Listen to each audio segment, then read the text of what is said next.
स्वागत है आपका अपने YouTube channel learn with Aarti ma'am में। आज हम स्टार्ट करेंगे आदिकाल। इसको अच्छे से आज पढ़ेंगे। ठीक है, काल विभाजन और नामकरण हम लोग पढ़ चुके हैं।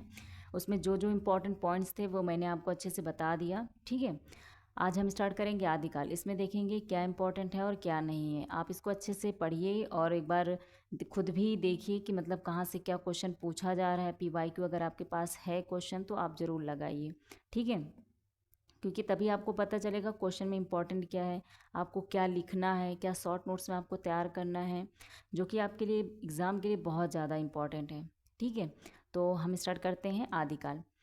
आचार्य रामचंद्र शुक्ल द्वारा वर्णित आदिकाल के संदर्भ में। ठीक है, जो भी यहाँ कथन दिए हुए हैं वो रामचंद्र शुक्ल के आधार पे हैं। ठीक है, इन्होंने जो दिया है तो प्राकृत के अंतिम जो अभ्रंश अवस्था से ही हिंदी साहित्य का आविर्भाव माना जाता है। यानी रामचंद्र शुक्ल ने जो है प्राकृत के अंतिम अभ्रंश अवस्था से हिंदी साहित्य का आविर्भाव माना है। आपने नामकरण में भी पढ़ा था कि इन आदिकाल का जो समय था वो 1050 से लेकर 1375 तक जो है रामचंद्र शुक्ल ने ही माना था। ठीक है, यहाँ पर भोज के समय से हमें दोगे तो ये कोई इंपॉर्टेंट नहीं है इतना, केवल आपको सन याद करना है कि 1050 से लेकर 1375 तक माना है। ठीक है, और राजाश्रित कवि चारण जिस प्रकार नीच श्रृंगार आदि के फुटकल दोहे राजसभाओं में सुनाया करते थे, उसी प्रकार अपने आश्रयदाता राजाओं के पराक्रम पूर्ण चरित्रों या गाथाओं का वर्णन भी किया करते थे। यही प्रबंध परंपरा रासों के नाम से पाई जाती, जिसे लक्ष्य करके इस काल को हमने वीर गाथा काल कहा है। यानी यहाँ पर राजाओं का जो पराक्रम करके जो युद्ध जीतते थे उनके बारे में तो अच्छे से जो कवि लोग रहते थे तो वो लोग का बहुत व्याख्यान करते थे। ठीक है, तो इसलिए ही इस काल को मतलब वीर गाथा काल का भी कहा जाता है। और हम आगे देखते हैं। अभ्रंश नाम पहले बल्लभी के राजा धारसेन द्वितीय के शिलालेख में मिला था। ठीक है, ये बहुत ज़्यादा नहीं है आपके लिए। सिद्धों की उद्धृत रचनाओं की भाषा देश भाषा मिश्रित अभ्रंश पुरानी हिंदी काव्य भाषा है। और पुरानी हिंदी व्यापक काव्य भाषा का ढांचा सौरसेनी प्रसूत अभ्रंश अर्थात ब्रज और खड़ी बोली पश्चिमी का हिंदी का था। मतलब आपको बस इतना है कि सौरसेनी प्रसूत अभ्रंश अर्थात खड़ी बोली का था।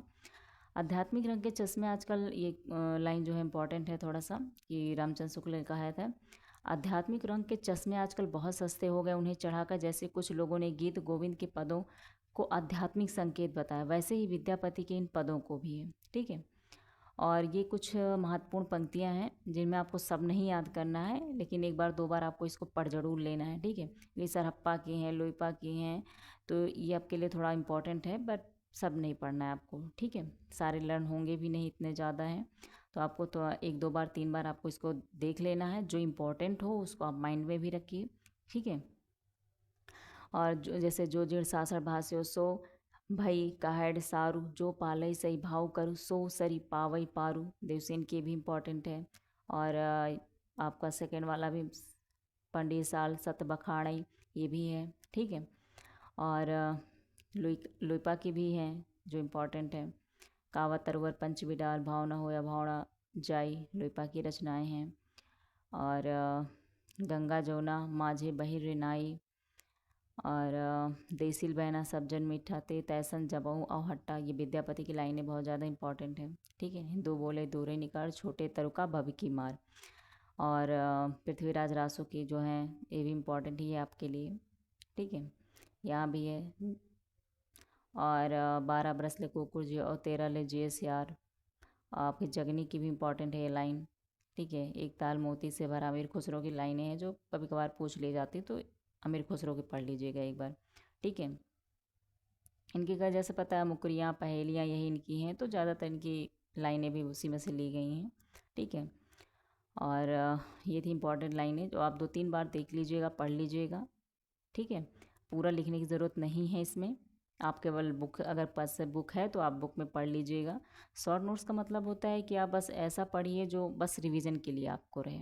तो उसमें से कुछ ही लाइनें हैं जो विद्यापति की हो गई, सरप्पा की, उनकी अगर आप चाहें तो लिख सकते हैं, वरना वाक्य जो पंक्तियां हैं वो आप जो है बुक से ही लर्न कर लीजिए, ज़्यादा बेटर है आपके लिए। ठीक है, और आगे हम पढ़ते हैं। प्राकृताभास हिंदी का तात्पर्य है प्राकृत की रूढ़ियों में बहुत कुछ बद्ध हिंदी, यानी जो प्राकृताभास हिंदी का मतलब अर्थ दिया हुआ है। ठीक है, कि जो प्राकृत की रूढ़ियों में बहुत कुछ बद्ध मतलब बंद है हिंदी में, कवि विद्यापति ने 2 प्रकार की भाषा का प्रयोग किया है। कौन कौन सी हैं वो? पुरानी अपभ्रंश और बोलचाल की देसी भाषा का। गाहा या गाथा कहने से प्राकृत का बोध होता है, मतलब उसमें यूज होती थी, प्राकृत का बोध होता था। दोहा या दोहा कहने से अपभ्रंश या लोक प्रचलित का भाषा का बोध होता है। ये लाइनें तो आपका इंपॉर्टेंट है, ठीक है, कि दोहा या दोहा कहने से अब किस भाषा का बोध होता है, तो अपभ्रंश या लोक प्रचलित भाषा का, ठीक है। और भरत मुनि, गाहा या गाथा भी आपके लिए इम्पॉर्टेंट है। भरत मुनि ने नाट्यशास्त्र अपभ्रंश नाम न देकर लोक भाषा को देश भाषा ही कहा है, ठीक है। अपभ्रंश या प्राकृत भाषा हिंदी की रचना विक्रम की 7वीं शताब्दी से होने लगा था। ये नहीं है आपके लिए। 84 सिद्धों के नाम हैं, सब आपको नहीं पढ़ना है, ठीक है, बस आप एक बार देख लीजिएगा कि लोईपा, लीलापा, बिरूपा, डोम्बिपा, सबरप्पा, सरप्पा। इसमें योगिनी इंपॉर्टेंट है आपके लिए कि 4 योगिनियों के नाम दिए हुए हैं, तो वो योगिनी के नाम आपको याद होना चाहिए, ठीक है।